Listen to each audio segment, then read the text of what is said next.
Hi friends, నా పేరు సాయి కిరణ్. నేను తెలుగు టెక్టివ్ మాట్లాడుతున్నాను. ఫ్రెండ్స్, ఇది రెడ్మీ 6 మొబైల్. దగ్గర ఒక 10 days నుండి అయితే నేను ఫోన్ని యూజ్ చేస్తున్నాను. సో 10 daysలో ఒక 1 week నుండి అయితే నా ప్రైమరీ డివైస్ లాగా ఈ ఫోన్ అయితే యూజ్ చేస్తున్నాను. సో ఈరోజు వీడియోలో ఈ మొబైల్ యొక్క ఫుల్ రివ్యూ అయితే ఇవ్వబోతున్నాను. సో ఈ 1 week మొత్తం నా ఎక్స్పీరియన్సెస్, నేను ఫేస్ చేసిన ఇష్యూస్, నేను ఫేస్ చేసిన ప్రాబ్లమ్స్ అండ్ నాకు నచ్చిన విషయాలు, ఓవరాల్గా ఈ 1 week నా ఎక్స్పీరియన్స్ మొత్తం మీతో షేర్ చేయబోతున్నాను. సో వీడియోని కంప్లీట్గా చూడండి అండ్ వీడియో నచ్చితే వీడియోని లైక్ చేయడం మర్చిపోకండి. సో ఫ్రెండ్స్, ఏమాత్రం ఆలస్యం చేయకుండా లెట్స్ గెట్ started.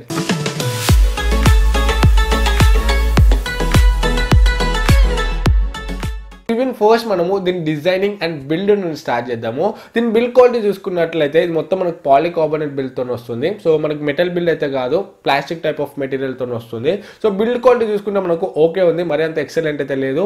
బట్ ఈ ప్రైస్ ట్యాగ్లో మనము పాలికార్బోనేట్ బిల్డ్ అయినా మనకు ఓకే అనేది చెప్పవచ్చు. అండ్ డిజైనింగ్ చూసుకుంటే మనకు డిజైనింగ్ కూడా అంత కొత్తదనం అయితే ఏం లేదు, రొటీన్ సేమ్ మనకు పాత Xiaomi డివైజెస్ లానే ఉంది. So designing and build quality చూసుకుంటే నాకైతే ఓకే అనిపించింది, మరీ అంత సూపర్ అయితే ఏమనిపించలేదు. అండ్ నెక్స్ట్ దీంట్లో డిస్ప్లే గురించి మాట్లాడుకున్నట్లయితే ఇది 5.45 inch హెచ్డి డిస్ప్లేతో వస్తుంది. 18:9 ఆస్పెక్ట్ రేషియోతోనే 720x1440 పిక్సెల్ రెజల్యూషన్తోని దీని పిక్సెల్ పాయింట్ చూసుకుంటే 295 ఉంది. సో ఓవరాల్గా డిస్ప్లే చూసుకుంటే మనకు బాగుంది, కలర్ రిప్రొడక్షన్ బాగుంది, వ్యూయింగ్ యాంగిల్స్ బాగున్నాయి, సన్లైట్ విజిబిలిటీ బాగుంది. సో ఓవరాల్గా డిస్ప్లే అయితే మనకు బాగానే ఉంది. బట్ ఫుల్ హెచ్డీలో వచ్చినంత ఎక్స్పీరియన్స్ అయితే మనకు దీంట్లో రాదు, ఇది ఒకటి మీరు గుర్తుపట్టుకోవాలి. సో 8,000 ప్రైస్ ట్యాగ్లో మనకు హెచ్డీ డిస్ప్లే అంటే ఓకే అనేది చెప్పొచ్చు. నెక్స్ట్ మనం పర్ఫార్మెన్స్ గురించి మాట్లాడుకున్నట్లయితే దీంట్లో మీడియాటెక్ హీలియో P22 ప్రాసెసర్ వస్తుంది. ఇది కొత్త ప్రాసెసర్, 12 nanometer మీద బిల్డ్ అయిన ప్రాసెసర్, ఆక్టోకోర్ ప్రాసెసర్, 8 cores కూడా మనకు 2.0 GHz క్లాక్ అయినాయి అండ్ ఆర్మ్కోటెక్స్ A53 కోర్స్ ఇవి. సో మనకు పర్ఫార్మెన్స్ వైజ్ లో చాలా బాగుంది. డే టు డే యూసేజ్ లో నాకు ఎక్కడ కూడా ల్యాగ్స్ అండ్ హ్యాంగ్స్ అయితే ఫేస్ చేయలేదు. పర్ఫార్మెన్స్ చాలా బాగుంది, స్మూత్ ఉంది పర్ఫార్మెన్స్ అయితే. ఇది మనకు పర్ఫార్మెన్స్ వైజ్ లో దగ్గర స్నాప్డ్రాగన్ 625 కి ఈక్వల్ అయితే ఇస్తుంది. ఎందుకంటే 625 లో కూడా మనకు 8 cores ఆర్మ్కోటెక్స్ A53 కోర్సే అండ్ అవి కూడా 2.0 GHz క్లాక్ అయినాయి. సో మనకు ప్రాసెసర్ స్పెసిఫికేషన్ చూసుకుంటే రెండిట్లో కూడా సేమే ఉంది. పర్ఫార్మెన్స్ కూడా మనకు ఆల్మోస్ట్ స్నాప్డ్రాగన్ 625 కి ఈక్వల్ ఇస్తుంది పర్ఫార్మెన్స్. బట్ గేమింగ్ లో చూసుకుంటే మాత్రం చాలా యావరేజ్ ఉందని చెప్పొచ్చు. సో నేనైతే డిసప్పాయింట్ అయ్యాను గేమింగ్ లో. యాస్ఫాల్ట్ 9 గేమ్ అయితే హ్యాండిల్ అయితే చేయలేకపోతుంది, మొత్తం ల్యాగ్ అవుతుంది, గేమ్ అయితే మొత్తం స్ట్రక్ అవుతుంది యాస్ఫాల్ట్ 9 ఆడుతుంటే. సో మనం యాస్ఫాల్ట్ 8 అండ్ పబ్జీ ఇవన్నీ కూడా మనము లో గ్రాఫిక్స్ లో అయితే బాగానే ఆడడానికి వస్తుంది. సో మనకు గేమింగ్ మీ హైయెస్ట్ ప్రయారిటీ అయితే మాత్రం ఈ ఫోన్ అయితే నేను రికమెండ్ చేయను. సో ప్రాసెసర్ మంచిదే, బట్ దీంట్లో జీపీయూ ఏదైతే ఉందో ఇది మనకు అంత మంచి జీపీయూ అయితే కాదు. సో గేమింగ్ కోసం ఈ ఫోన్ అయితే నేను మీకు రికమెండ్ అయితే చేయను. సో 8,000 మీ బడ్జెట్ అయ్యి మీకు గేమింగ్ కావాలనుకుంటే ఇంకా 1,000 యాడ్ చేసుకొని Realme 2 కొనుక్కోండి. అక్కడ స్నాప్డ్రాగన్ 450 వస్తుంది, Adreno 506 జీపీ ఉంటుంది. సో ఆ జీపీయూ దీనికన్నా కొంచెం బెటర్, దాంట్లో మనకు ఇంకొంచెం బెటర్ గేమింగ్ ఎక్స్పీరియన్స్ అయితే ఉంటుంది దీంతో కంపేర్ చేస్తే. అండ్ దీంట్లో హీటింగ్ ఇష్యూస్ గురించి మాట్లాడితే నేను హీటింగ్ ఇష్యూస్ కూడా ఏం లేవు. మ్యాక్సిమం ఒక 30-40 minutes గేమ్స్ అయితే కంటిన్యూస్గా 41 degrees వరకు అయితే వెళ్ళింది టెంపరేచర్ మ్యాక్సిమం. సో మనకి దీంట్లో హీటింగ్ ఇష్యూస్ కూడా ఏమీ లేవు.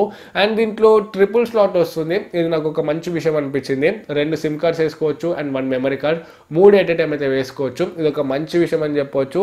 అండ్ దీంట్లో 2 SIMs కూడా డ్యూయల్ విఎల్టీకి అయితే సపోర్ట్ చేస్తుంది. 2 జియో సిమ్స్ మీరు ఒకటేసారి అయితే వేసి యూజ్ అయితే చేయవచ్చు.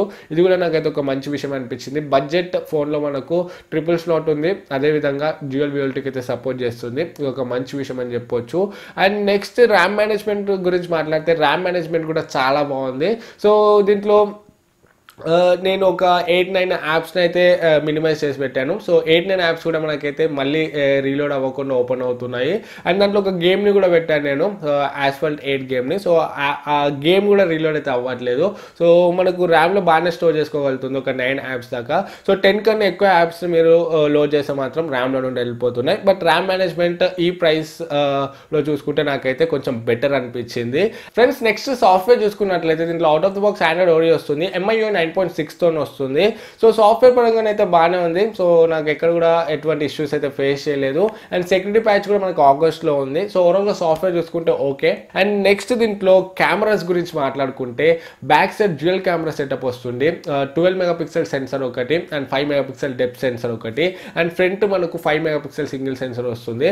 సో కెమెరాస్ అయితే బాగానే ఉన్నాయి. మనకు rear camera day light conditions and low light కండిషన్స్లో మంచి పర్ఫార్మెన్స్ ఇస్తుంది. అండ్ ఫ్రంట్ కెమెరా చూసుకుంటే డేలైట్ కండిషన్స్లో బాగానే ఇస్తుంది, బట్ డీటెయిలింగ్ స్లైట్గా మిస్ అవుతున్నాయి డేలైట్ కండిషన్స్లో. అండ్ ఇండోర్ అండ్ నైట్ కండిషన్స్లో మాత్రం ఫ్రంట్ కెమెరా యావరేజ్ పర్ఫార్మెన్స్ని ఇస్తుంది.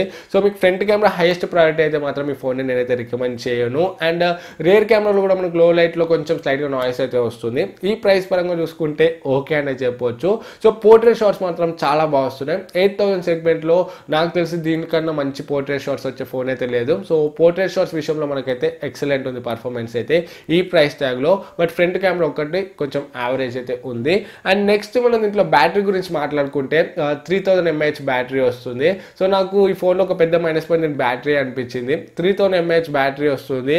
అండ్ ఫోన్లో చూసుకుంటే ఛార్జర్ కూడా 5 volts 1 amp ఛార్జర్ వస్తుంది. ఇది 5 watt ఛార్జరే. మనకు బేసిక్గా ఇప్పుడు వచ్చే అన్ని ఫోన్స్లో ఛార్జర్స్ కూడా 5 volts 2 amp 10 watt ఛార్జర్స్ వస్తున్నాయి.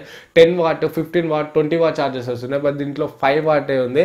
సో మనకు ఛార్జింగ్ స్పీడ్ కూడా చాలా స్లో ఉంది. నాకు దగ్గర 0 నుండి 100% అవ్వడానికి 3 hours వరకు అయితే టైం పడుతుంది. అండ్ నేను 10 watt ఛార్జర్ కూడా పెట్టి చూసాను 5 hours 2 amp. దాన్ని పెట్టినా కూడా టైం అంతే తీసుకుంటుంది. 2 hours 50 minutes 3 hours లోపు అయితే అవుతుంది. సో ఛార్జింగ్ అయితే చాలా స్లో ఉంది. సో నేను ఎందుకు అంత కంప్లైంట్ చేస్తున్నాను అంటే ఛార్జింగ్ని, మనకు ఇప్పుడు వచ్చే ఫోన్స్లో 5000 mAh 4000 mAh ఉన్న ఫోన్స్ కూడా 2 hours 2.5 hours లోపు ఫుల్ ఛార్జింగ్ అయితే అయిపోతుంది. దీంట్లో 3000 mAh ఉంది బ్యాటరీ. అండ్ అది ఫుల్ ఛార్జ్ కావడానికి 3 hours పడుతుంది. సో ఇదైతే నాకు కొంచెం మైనస్ పాయింట్ అనిపించింది. And next screen on time చూసుకుంటే మీరు హెవీ యూస్ చేస్తే 4 hours వరకు అయితే వస్తుంది. 3 hours 40 minutes to 4 hours మధ్యలో వస్తుంది మీరు హెవీ యూజర్ అవుతే. సో మీరు మోడరేట్ యూజర్ అయితే 4.5 hours వరకు అయితే వస్తుంది. మాక్సిమం 5 hours లోపు అయితే వస్తుంది మీకు స్క్రీన్ ఆన్ టైం, మీరు ఎంత మోడరేట్ యూజర్ అయినా కూడా. సో బ్యాటరీ మీరు ఎక్కువ బ్యాటరీ కావాలనుకుంటే మాత్రం ఈ ఫోన్ అయితే నేను సజెస్ట్ చేయను. సో మీకు ఈవినింగ్ వరకు అయితే వస్తుంది హెవీ యూజ్ చేస్తే. మీరు మోడరేట్ యూజర్ అయితే మీకు నైట్ లోపు అయితే వస్తుంది. సో బ్యాటరీ మీరు ఎక్కువైతే దీంట్లో ఎక్స్పెక్ట్ చేయకండి. అండ్ నెక్స్ట్ దీంట్లో సెన్సర్స్ గురించి మాట్లాడుకుంటే దీంట్లో మనకు సెన్సర్స్ కూడా 2 స్కిప్ చేశారు. దీంట్లో జైరోస్కోప్ సెన్సర్ లేదు ఇదొకటి. అండ్ ఐఆర్ బ్లాస్టర్ కూడా లేదు. షామీలో మనకు 5000 అప్పుడు రెడ్మీ 5A వచ్చినప్పుడు బేసిక్ ఫోన్ 5000 ఫోన్లో కూడా మనకైతే ఐఆర్ బ్లాస్టర్ ఉంది అండ్ ఐఆర్ బ్లాస్టర్ లేదు. ఇది ఎందుకు స్కిప్ చేశారో నాకైతే అర్థం కావట్లేదు. సో నాకు ఇది ఒక పెద్ద మైనస్ పాయింట్ అనిపించింది. సో షామీ సెన్సర్స్ అయితే మ్యాక్సిమం స్కిప్ చేయదు బడ్జెట్ ఫోన్స్లో కూడా. బట్ ఇప్పుడు దీంట్లో సెన్సర్స్ అయితే స్కిప్ చేసింది. 8000 పెడుతున్నాం మనం.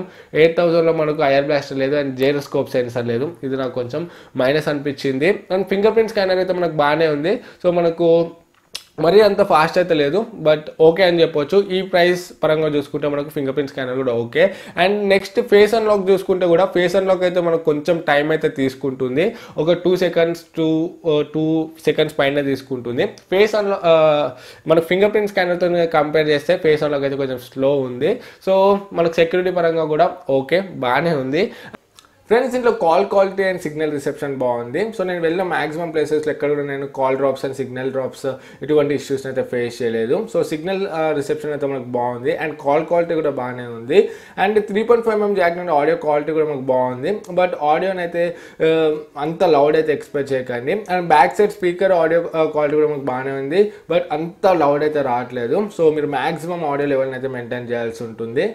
ఫ్రెండ్స్ ఫైనల్గా దీని బేస్ వేరియంట్ 8000 ఉంది. 8000 పెట్టి ఈ ఫోన్ని కొనవచ్చా అంటే కొనొచ్చు. 8000లో మనకి ఈ ఫోన్ మంచి ఫోనే. బట్ ఈ మైనస్ పాయింట్స్ అన్నింటినీ చూసి మీరు కొనాలో వద్దో డిసైడ్ అయితే అవ్వండి. అండ్ నా సజెషన్ ఏంటంటే ఇంకొక 1000 యాడ్ చేస్తే మనకు రియల్మీ 2 దీనికన్నా బెటర్ ఆప్షన్ అయితే అవుతుంది. ఎందుకంటే 1000 ఎక్స్ట్రా యాడ్ చేస్తే దీనికన్నా బిగ్గర్ సైజ్ డిస్ప్లే వస్తుంది. అండ్ అది నాచ్ డిస్ప్లే, చూడడానికి కూడా డిస్ప్లే కొంచెం బాగుంటుంది. అది కూడా హెచ్డి డిస్ప్లేనే, బట్ సైజ్ బిగ్గర్ ఉంటుంది అండ్ నాచ్ ఉంటుంది.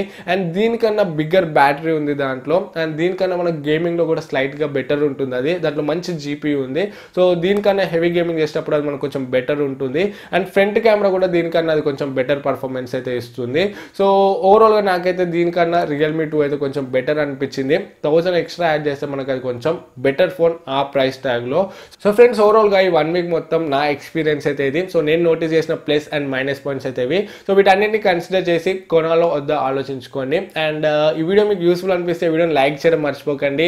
అండ్ ఈ వీడియోని మీ ఫ్రెండ్స్ మీ ఫ్యామిలీ మెంబర్స్ కూడా షేర్ చేయండి. సో మన ఛానల్ని సపోర్ట్ చేయండి. ఫస్ట్ టైం మన ఛానల్కి వస్తే సబ్స్క్రైబ్ అవ్వడం కూడా మర్చిపోకండి. మళ్ళీ నెక్స్ట్ వీడియోలో మేము ముందుకు వస్తాను. అప్పుడు this is Sai Kiran from Telugu tech TV signing out. జై హింద్.